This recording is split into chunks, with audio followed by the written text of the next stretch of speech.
Okay. For one of the last stories you told about, when you found you and your friend found the mines that were, double, kind of booby trapped. Mm-hmm. What was the name of your friend during that? Kotsubo. Kotsubo.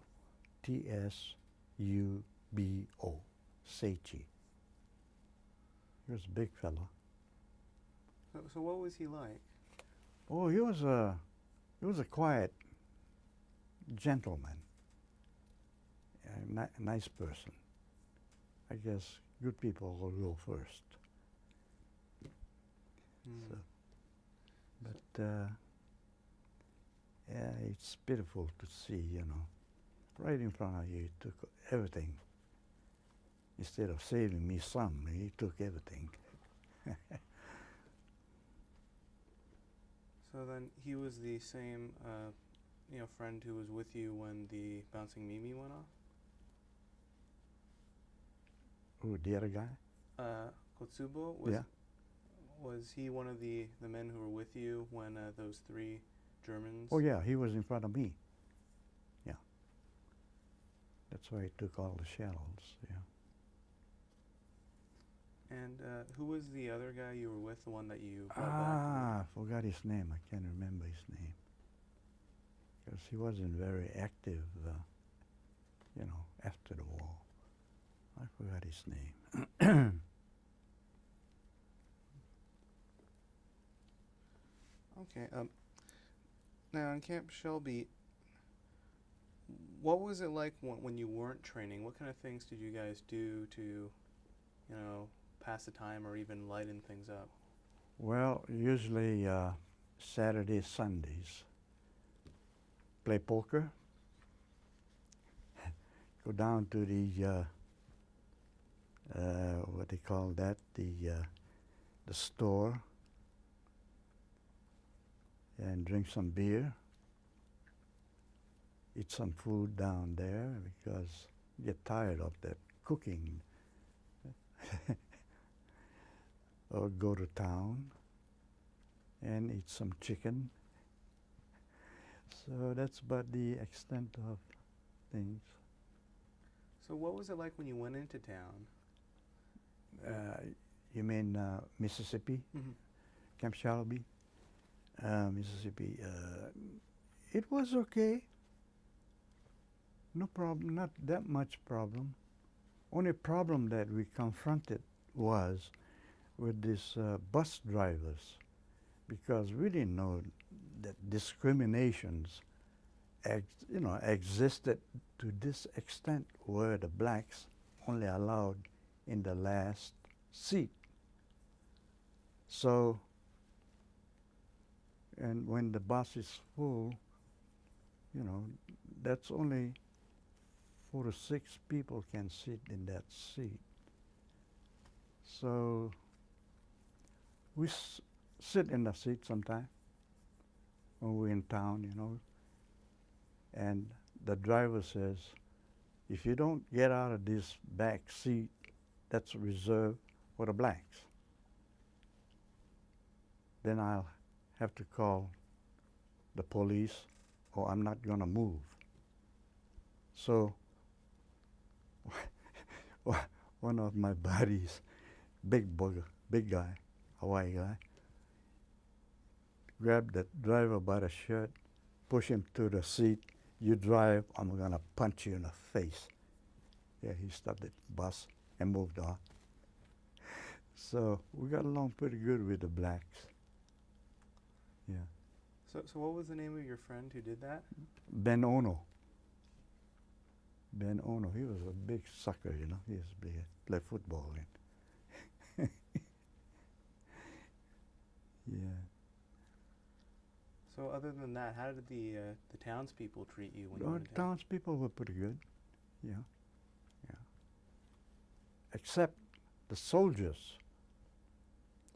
The white soldiers, the young guys, whenever they came to our PX, while we're drinking beer or eating, they say, hey, are you guys Japs? And then the fight begins. So we used to fight like heck. kick these guys in the rear. And then they were barred from our PX. Yeah, that was fun. So what kind of things did you do when you went into town? Well, we mostly played bowling. Went to bowling and go downtown and drink beer and eat. Buy some pastries for the guys left behind in the hut. So it's all afternoon. Yeah. Now, during this time, did you have a chance to ever interact at all with Pershing Nakata? Pershing Nakata. Not really. Not really. But he was a tough egg. And, he brings down the discipline in you, which is good, So if you don't like it, he'll throw you out to the infantry or something else, So he was a good leader, only thing a bit tough, yeah. Do you think there was a reason why he was that tough? Well, I don't know. I don't know his background that well, but he was a good leader, yeah.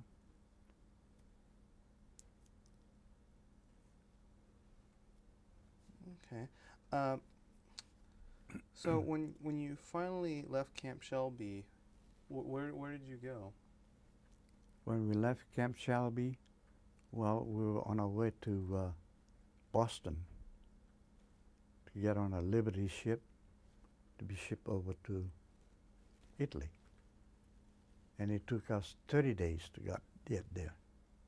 Why? Because they had a lot of German submarines in that area, so they had to zigzag up and down, up and down. So it took us 30 days. We finally got there. We were pooped out, especially on that small Liberty ship. And the dining room is small, and the tables, the dining tables, all aluminum metal. And when we get our tray of food, you can't let the tray alone, because when it's rocking, you let that go, then you lose your tray. So it was a rough trip in that Atlantic, yeah. Did you get seasick at all? No, I didn't get seasick, no. Then other than that, we played poker and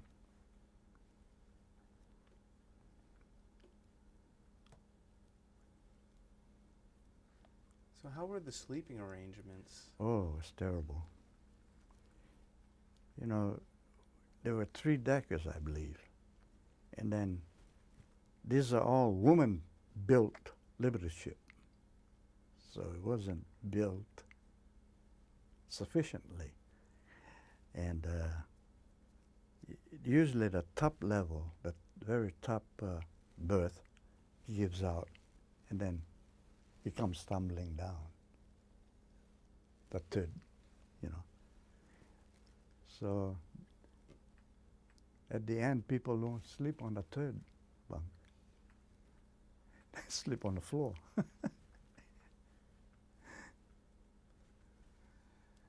So when you were saying woman built, what do you mean exactly by? Well, they didn't have that experience of using equipment or how to tighten it up, because it gets loose so easily.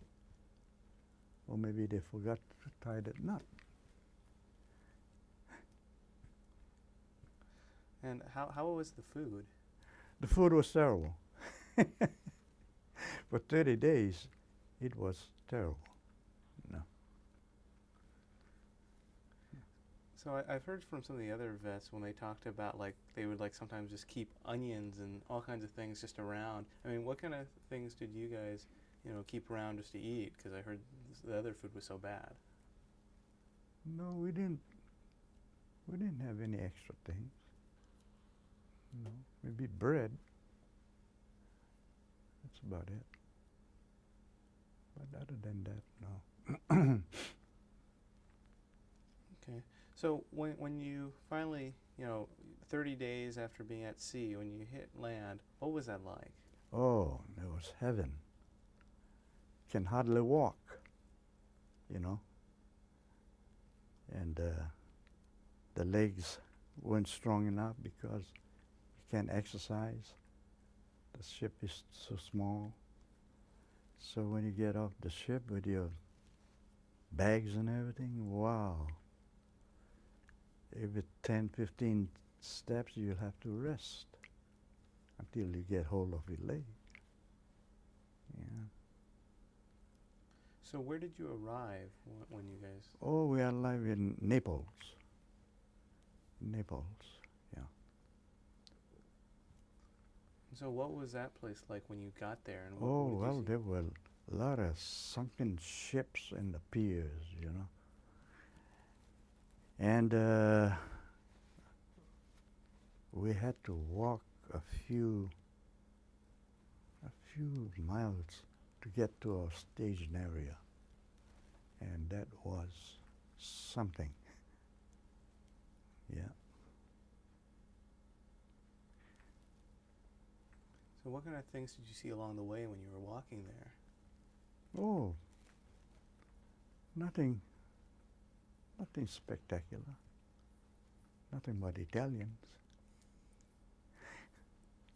They were good people, Italians.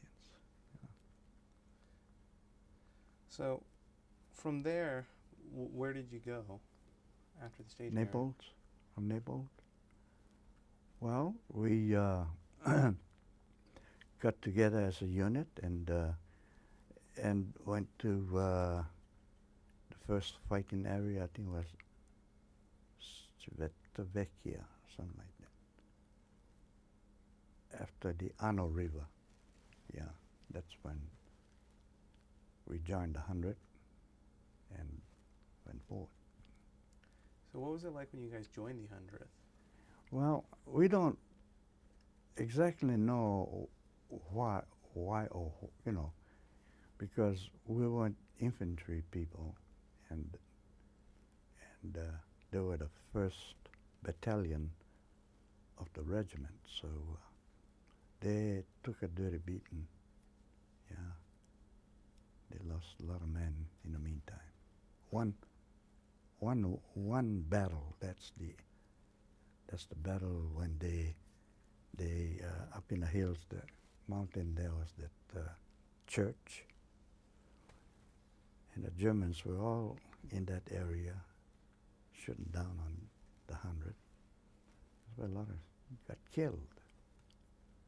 Yeah, and finally they had to blow that church down with the bombers, Yeah.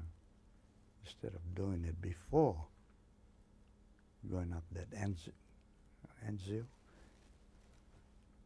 But that was terrible. And we had to wait for 100 to regroup because they lost so many men, and then, reserves came in. And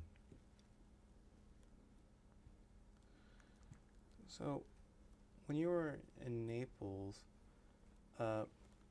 is this at the point that you wrote a letter back, home to your high school?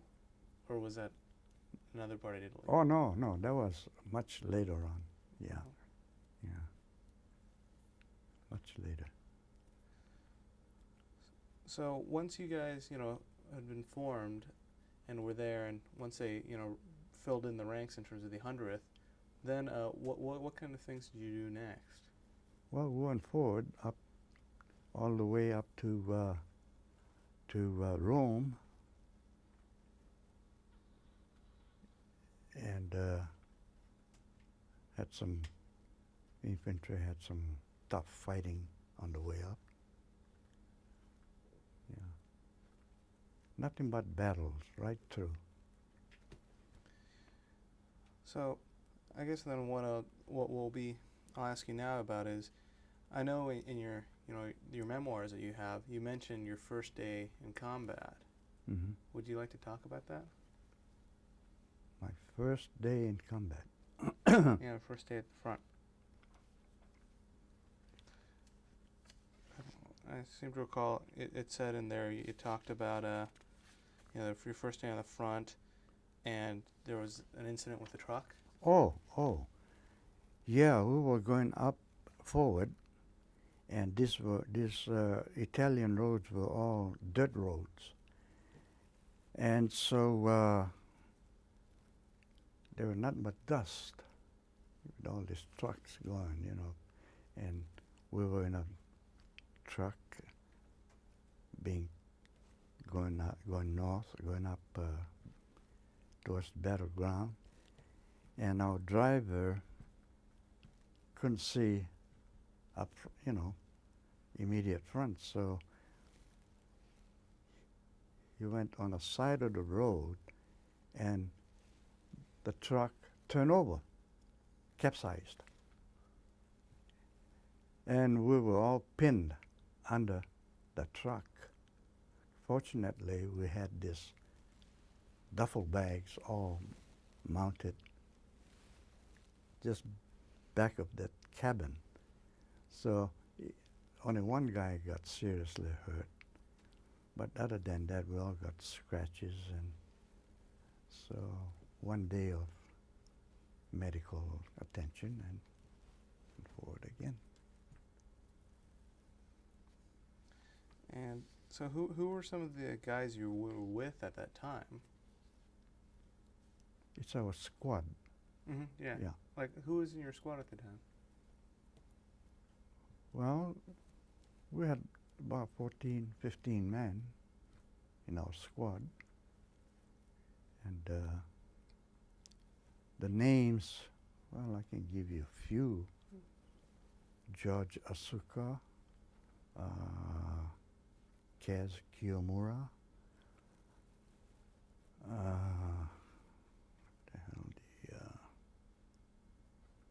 Danny Choriki,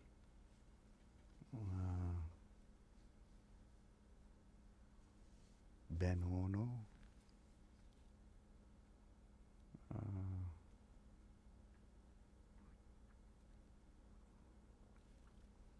can't Okay, remember. that's great. So after that, you guys were kind of scratched up. How did you did somebody come and help you guys, and what did they do with the truck? Yeah, the people in the back truck, people in the front, they all jumped off and helped us get out. Yeah. And so where did you go from there? There to staging area up front. Mm-hmm. Yeah. Which was about 5 miles or something. So what was the staging area like? Staging area? Mm-hmm. Well, to get all the companies together and then get the orders down to our company, the infantry, high ups, giving orders to our company captain what to do. So that time we were infantry reserves. Mm-hmm. Now, as an infantry reserve, what kind of things did you have to do? Well, we don't know too much about infantrymen because we have our rifles and everything, but we weren't trained as an infantryman, so it was difficult, but we made it,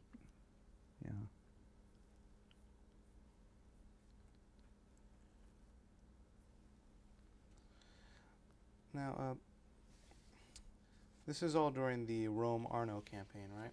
Romano, okay. Yeah. Was there Any other particular incidents during this part of the campaign that you'd like to talk about? Because I know there's a couple that you had mentioned, but I didn't know if they were part of this campaign. Like the story about the rowboat. Rowboat. Well, that was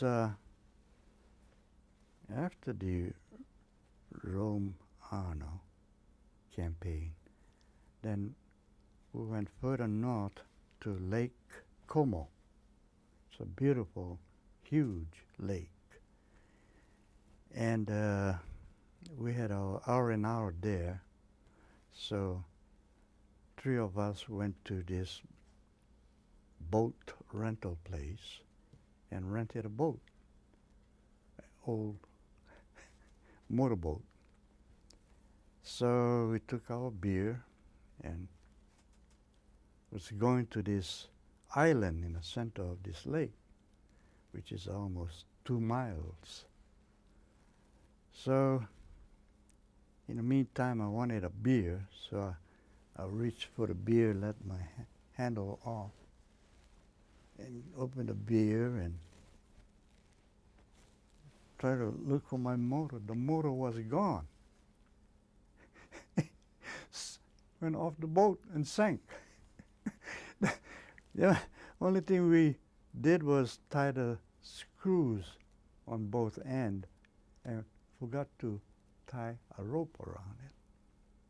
So we lost the motor.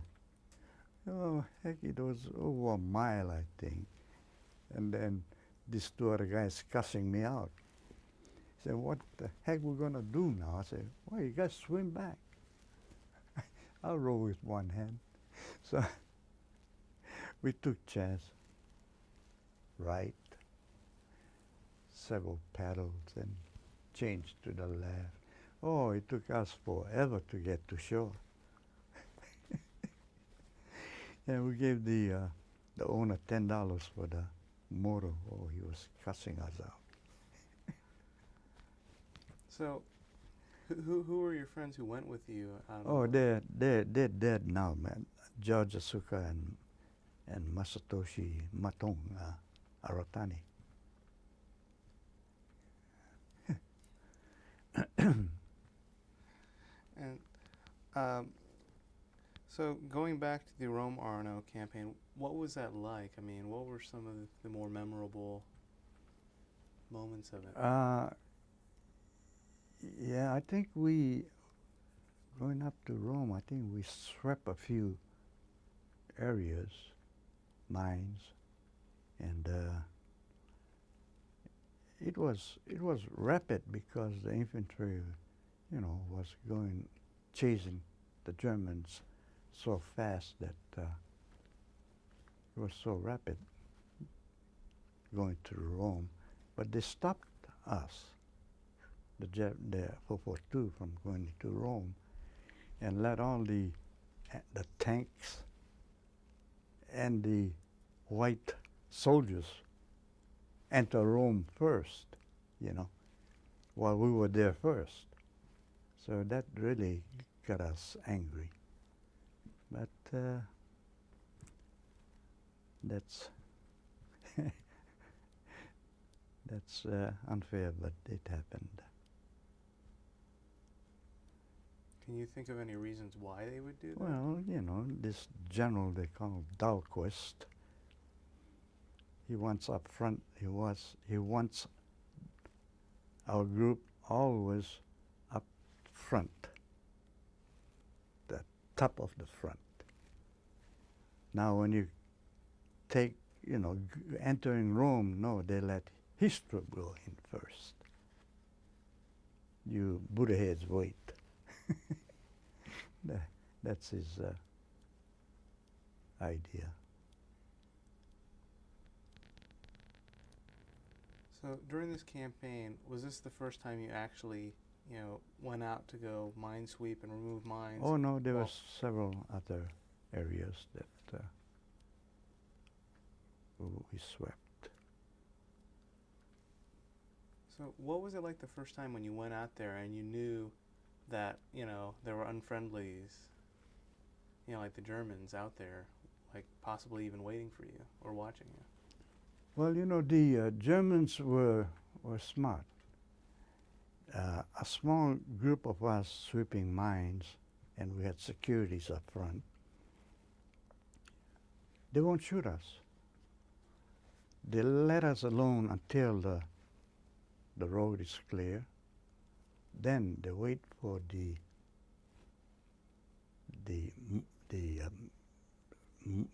mechanical, vehicles to come forward, and then the infantrymen to come forward.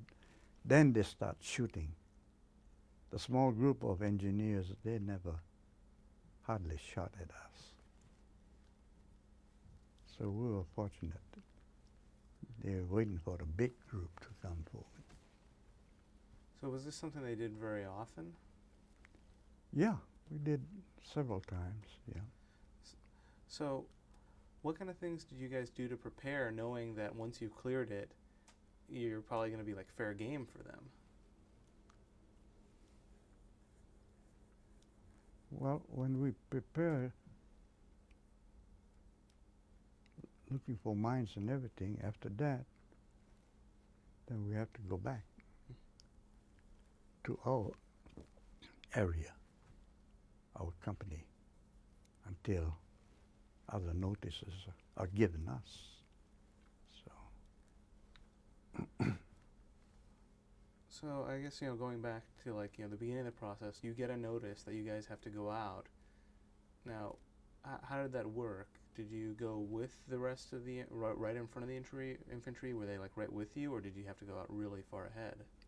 well, we had to go in front of the infantry, yeah, to clear the mines for the mechanical units to come through. Yeah. Okay. And one of the things, maybe we'll slide in at the end of this tape is, you have, in your memoirs, a letter that you wrote, to, your high school, talking about what you were up to. Can you talk a little bit about that? No, that led that letter that my high school sent me, I didn't initially write to them. And I guess they learned it through someone that was wounded and back home, that where to write to, box number and whatever it is. So that's how they got in touch with me. Yeah, and then want to know what was it like up there. So I replied, "Oh, good spaghetti and good woman's eye around here."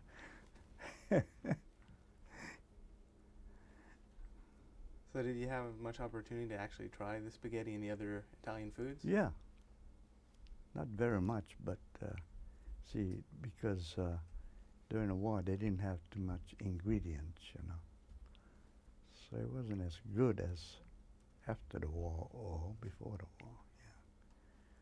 Yeah. So how about the women? Women, Yeah. they were friendly. Yeah, they were friendly. Yeah. Okay, we're going to stop this tape and go to next one.